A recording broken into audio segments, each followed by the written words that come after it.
সারা বাংলার মানুষ দেখতে পাচ্ছেন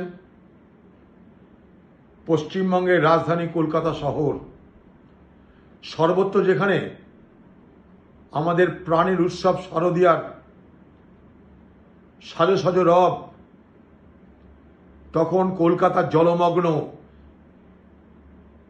কলকাতার জলের তলায় 7 জন মানুষের মৃত্যু হয়েছে বিদ্যুৎ পৃষ্ঠ হয়ে। বাংলার মুখ্যমন্ত্রী রেড অ্যালার্ট জারি করেছেন, লাল সতর্কতা।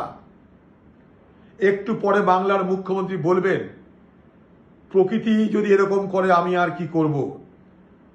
যত অপরাধ প্রকৃতির ঘাড়ে চাপাবেন একটু পরেই তিনি, যখন অবস্থা আরও খারাপ হবে সব দোষ প্রকৃতির ঘাড়ে চাপাবে বাংলার মুখ্যমন্ত্রী মমতা ব্যানার্জি।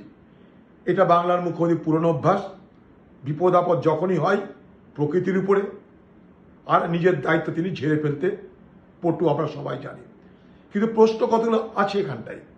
যখন আবহাওয়া দপ্তর বারবার করে সতর্ক করেছে যে পুজোর আগে বৃষ্টি হবে, নিম্নচাপ হবে, তখন এই কলকাতা কর্পোরেশন এখানকার মেয়র প্রতিদিন মানুষকে ভরসা দিয়েছে, আশ্বস্ত করেছে যে কোনো চিন্তা না, সব ঠিক হয়ে যাবে, একটু রোদ উঠলেই সব ঠিক হয়ে যাবে।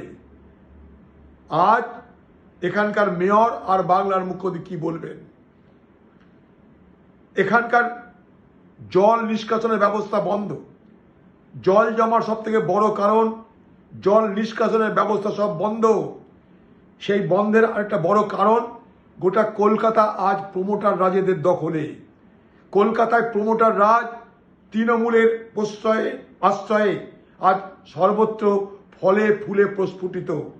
সেই প্রমোটার রাজের দৌলতে কলকাতা থেকে জল নিষ্কাশনের সব পথ বন্ধ হয়ে গেছে। সব পথ বন্ধ। কলকাতা শুধুমাত্র কনক্রিটের জঙ্গলে রূপান্তরিত হয়েছে। মানুষের পরিষেবা সব বন্ধ।